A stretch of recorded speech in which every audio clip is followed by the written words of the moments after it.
Good morning વિદ્યાર્થી મિત્રો। આજે ધોરણ 2 વિષય છે ગણિત।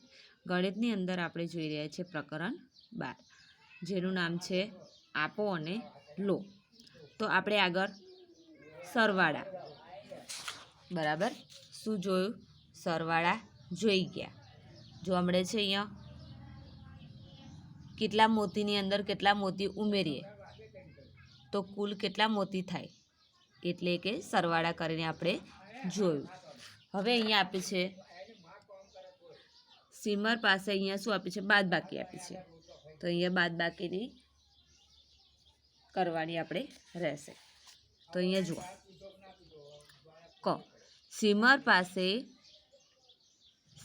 પાસે રીમા કરતાં કેટલા વધુ મોતી છે? તમારી બુકની અંદર પેજ નંબર 96 પર, પેજ નંબર 96 પર આપેલું છે, એ તમારે શું કરવાનું છે? જોવાનું છે। તો અહીંયા જુઓ, સીમર પાસે રીમા કરતાં કેટલા વધુ મોતી છે? તો અહીંયા સીમર પાસે 1 2 3 હાર આપેલા છે, 10 10ના કેટલા? 3, અને એક છૂટો મોતી આપેલો છે। તો 10 20 30 30 ને 1 31, તો અહીંયા 3 અને 1 લખ્યા કે નહીં? બરાબર। પછી જુઓ, અહીંયા શું આપ્યું છે? રીમા પાસે કેટલા હાર છે? 1, કેટલા છે? 1, એટલે 10, અને છૂટા મોતી કેટલા છે? 1 2 3 4 5 6 ને 7, કેટલા છે? 7, એટલે 10 ને 7 કેટલા થાય? 17, એકને અહીંયા આપેલી 1 અને 7, એટલે કેટલા થયા? 17 થયા।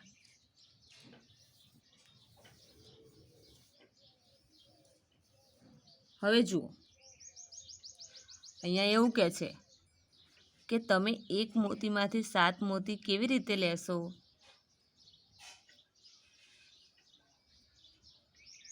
કેવી રીતે લેશો?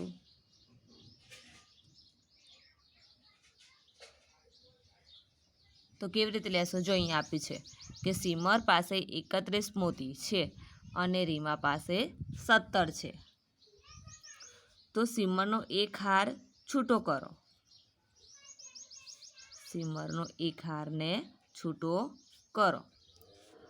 અરે, તેથી સીમર પાસે 2 હાર અને 11 મોતી હશે। કેટલા? 11। તો અહીંયા જુઓ, એક હાર શું કર્યો? કેન્સલ કરી દીધો। કેટલા થયા? 10 20 20 21 22 23 24 25 26 27 28 29 30 થયા, અને 31 થયા કે નહીં? એમાંથી શું કર્યું? જુઓ, સીમર પાસે 2 હાર અને 11 મોતી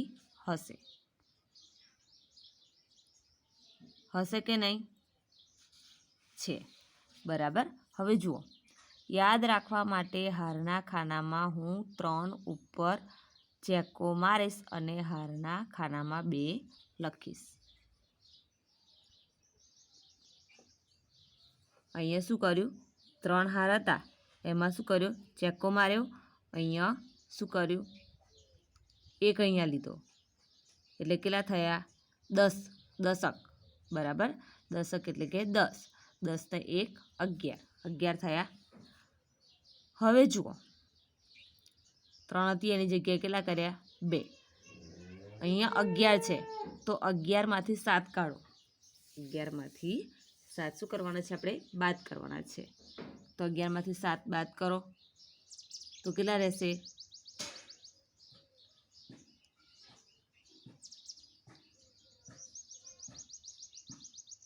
કેટલા રહેશે?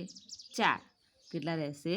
4, તો અહીંયા આપણે લખવાના 4, બરાબર। હવે જુઓ, અહીંયા શું આપ્યું છે કે મોતીના ખાનામાં પણ યાદ રાખવા માટે 1 લખો, કારણ કે હવે 11 મોતી છે। કેટલા? 11, તો અહીંયા 1ની આગળ 1 લખ્યો છે, એટલે 11 થયા। હવે અહીંયા આગળ જુઓ શું આપ્યું છે, હવે સરળ થઈ ગયું, તમે 11 મોતીમાંથી 7 લઈ શકો છો. શું કર્યું? 11. હવે સરળ થઈ ગયું, 11 મોતીમાંથી 7 લઈ શકો છો. તો અહીંયા જુઓ સીમર પાસે કેટલા છે? 31 હાર હતા. બરાબર. એમાંથી શું કરવાનું? આપણે રીમા પાસેથી લઈ લેવાના. બરાબર. તો અહીંયા 31 હતા અને અહીંયા કેટલા હતા? 17. તો અહીંયા થયા 11, એટલે કે 1 10 10 20 21 22 23 24 અને અહીંયા 10. હવે જુઓ 11 થયા, 11માંથી આપણે 7 બાદ કરીએ એટલે કેટલા થયા? 4. 4 થયા. હા, મેં મોતીના ખાનામાં 4 લખ્યા છે. લખ્યા મોતીમાં. હવે હાર જુઓ, તે ઝડપથી લખ્યું. હવે 2 હારમાં 1 હાર લો. હવે 2 હારમાંથી 1 હાર લઈ લો. જે 2 હાર છે એમાંથી આપણે શું કરવાનું છે? 1 હાર લઈ લેવાનો છે. એટલે કેટલા હાર રહેશે? 1. કેટલા રહેશે? 1. બરાબર. મેં હારના ખાનામાં 1 લખ્યો છે. સીમર પાસે રીમા કરતાં 1 હાર અને 4 મોતી વધુ છે. કેટલા? સીમર પાસે રીમા કરતાં 1 હાર અને 4 મોતી વધુ છે. સીમર પાસે રીમા કરતાં 14 મોતી વધુ છે. કેટલા? 14. અહીંયા શું કર્યું? ખબર પડી તમને? અહીંયા દશક લેવામાં આવ્યો. શું કર્યો છે? દશક. દશક લીધો. જુઓ અહીંયા આપ્યા છે 31. 31 ઓછા 17 લખ્યા. પછી 1માંથી 7 તો જાય નહીં. જાય? 1માંથી 7 બાદ થાય? ના થાય. તો અહીંયા 3માંથી શું લીધું? દશક. હવે 3 હતા તો 1 દશક લઈ લીધા તો કેટલા રહ્યા? 2. કેટલા? 2. 2 રહ્યા. 10 ને 1 કેટલા થયા? 11. 10 ને 1 11. 10માં 1 ઉમેરે એટલે કેટલા થાય? 11. 11માંથી આપણે 7 બાદ કરીએ એટલે 4 અને 2માંથી 1 બાદ કરીએ એટલે 1. થઈ ગયા 14. બરાબર. એવી રીતે હવે અહીંયા પાછળ જુઓ. મહાવરાનો સમય તમારા મનમાં પણ કરો. તનિષા પાસે 17 પેન્સિલ છે. રિયા પાસે 25 પેન્સિલ છે. બધી મળીને કુલ કેટલી પેન્સિલ છે? જુઓ તનિષા અને સિયા. તનિષા અને સિયા. તો તનિષા પાસે કેટલી છે? 17 અને સિયા પાસે 25. બરાબર. હવે જુઓ, જો સિયા 3 પેન્સિલ આપે તો તનિષા પાસે 20 થાય. સિયા પાસે 22 પેન્સિલ થાય. 20 + 22 નો સરવાળો કરવું સરળ છે. બરાબર. તો અહીંયા જુઓ 7.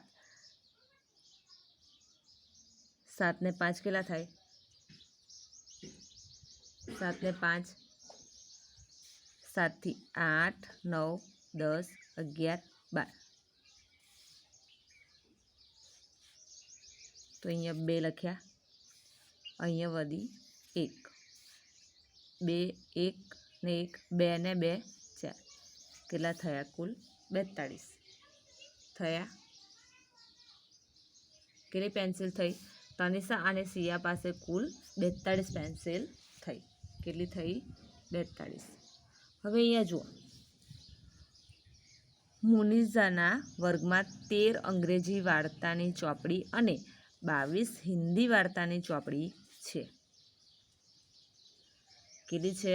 તનુજાના વર્ગમાં 13 અંગ્રેજી વાર્તાની ચોપડી છે અને 22 હિન્દી વાર્તાની ચોપડી છે. બધી થઈને વાર્તાની કુલ કેટલી ચોપડી થાય? તો અહીંયા આપણે શું કરીએ? સરવાળો. 3ની અંદર 2 ઉમેરીએ એટલે 3, 4, 5. તો અહીંયા 5 લખીએ. 1ની અંદર 2 ઉમેરો તો કેટલા થશે? 1, 2 ને 3. તો અહીંયા 3 લખ્યા. કુલ કેટલા થયા? 35. કેટલા થયા? 35. મોનિઝાના વર્ગમાં અંગ્રેજીની વાર્તાની ચોપડી અને હિન્દી વાર્તાની કુલ ચોપડી થઈને વાર્તાની કુલ કેટલી ચોપડી થઈ? 35. કેટલી? 35 ચોપડી થઈ. હવે અહીંયા જુઓ, અહીંયા શું આપ્યું છે? સાક્ષી પાસે 23 ફળ હતા. તેણે 15 ફળ ખાધા. તેની પાસે કેટલા ફળ વધ્યા?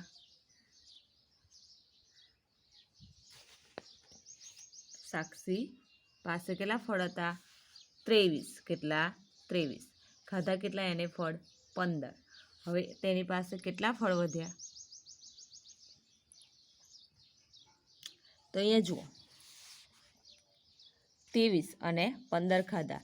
તો અહીંયા જુઓ, 3માંથી 5 જાય? ના જાય. તો અહીંયાથી આપણે શું કરવું પડે? દશક લેવું પડે. દશક લીધો. અહીંયા કેટલા વધ્યા? 2ની જગ્યાએથી દશક લઈ લીધા 1. તો અહીંયા રહ્યા 1. કેટલા રહ્યા? 1. બરાબર. હવે જુઓ, 10ની અંદર 3 ઉમેરીએ એટલે કેટલા થશે? 13. કેટલા થશે? 13. 10ની અંદર આપણે 3 ઉમેરીએ થાય 13. 13 થયા. 13માંથી આપણે કેટલા કાઢવાના છે? 5 બાદ કરવાના. કેટલા બાદ કરવાના છે? 5.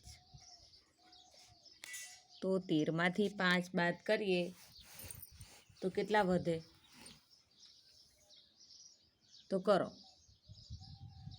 13માંથી 5. તો અહીંયા જુઓ, 1, 2, 3, 4, 5, 6, 7, 8, 9, 10, 11, 12 ને 13. 13માંથી આપણે કેટલા બાદ કરવાના છે? 5. તો 1, 2, 3, 4 ને 5 બાદ કરી દીધા. હવે આપણી પાસે કેટલા વધ્યા? તો 1, 2, 3, 4, 5, 6, 7, 8. કેટલા વધ્યા? 8. 13માંથી 5 બાદ કરતાં આપણને કેટલા વધ્યા? આપણી પાસે 8. કેટલા? 8. હવે જુઓ, 1માંથી 1 બાદ કરી દઈએ. 1માંથી કેટલા બાદ કરવાના? 1. તો અહીંયા કેટલા રહેશે? 1માંથી 1 કાઢી નાખીએ આપણે તો 0. કેટલા રહે? 0. ખબર પડી? ફરી એકવાર જુઓ, 23 ફળ હતા. તો અહીંયા 23 લખ્યા. 15 ફળ સાક્ષીએ ખાધા. બરાબર. 15 ફળ શું કર્યા? ખાધા. તો અહીંયા 25 ના 23 અને અહીંયા 15. તો અહીંયા 3માંથી 5 બાદ થાય નહીં. તો અહીંયાથી 2માંથી આપણે શું કર્યું? દશક લીધો. લીધો કે નહીં? તો 10ની અંદર 3 ઉમેર એટલે કેટલા થયા? કુલ અહીંયા સંખ્યા 13. કેટલા થયા? 13. 13માંથી કેટલા બાદ કર્યા આપણે? 5. કેટલા બાદ કર્યા? 5. તો કેટલા રહ્યા? 13માંથી 5 બાદ કર્યા તો કેટલી સંખ્યા વધી આપણી પાસે? 8. કેટલી વધી? 8. 13માંથી 5 બાદ કરતાં આપણી પાસે 8 સંખ્યા વધી. હવે અહીંયા જુઓ, 1માંથી 1 બાદ કરવાનું. 1માંથી 1 બાદ કરવાનું. તો અહીંયા 1માંથી 1 બાદ કરીએ તો કેટલા વધે? 0. કેટલા વધે? 0. તો અહીંયા જુઓ કે સાક્ષી પાસે 23 ફળ હતા. તેને 15 ફળ ખાધા. તો તેની પાસે કેટલા ફળ વધ્યા? તો તેની પાસે 8 ફળ. કેટલા? 8 ફળ વધ્યા. બરાબર. કોની પાસે? સાક્ષી પાસે. હવે અહીંયા જુઓ, અહીંયા 2 દાખલા આપેલા છે. એ તમારે શું કરવાનું છે? હોમવર્કમાં ઘરે HW. બરાબર. હોમવર્કમાં ઘરેથી તમારે કરી લાવવાના રહેશે. હવે આગળનું છે આપણે આગળના લેક્ચરમાં જોઈશું. Thank you.